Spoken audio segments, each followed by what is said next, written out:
প্রচণ্ড গরমে কিছু খেতে ইচ্ছে করছে না, মুখে অরুচি, শুধু টক ডাল, টক দই আর টক টক জাতীয় খাবার খেতে ইচ্ছে করছে?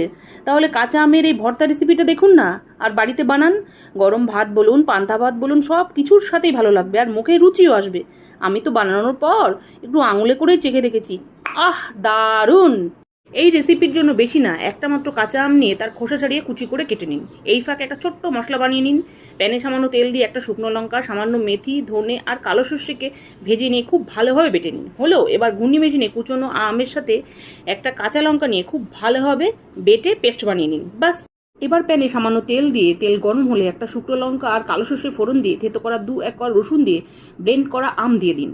2-1 বার নেড়ে চেড়ে পরিমাণ মতো নুন, হলুদ আর কাশ্মীরি লঙ্কার গুঁড়ো আর কিছুটা পরিমাণ মিষ্টি দিয়ে খুব ভালোভাবে নেড়ে শুকনো শুকনো হয়ে গেলে সেই শিলে বাটা মশলা দিয়ে আবারও নেড়ে চেড়ে গ্যাস বন্ধ করলে রেডি টক ঝাল মিষ্টি কাঁচা আমের ভর্তা। আহ, যা একখানা কালার হয়েছে না! আহা রে! এবার যার সাথে খুশি তার সাথে নিন, সে পান্তা হোক বা গরম, সাথে শুধু টক ঝাল মিষ্টি একটুখানি আমের ভর্তা। আহা, সেই আশা!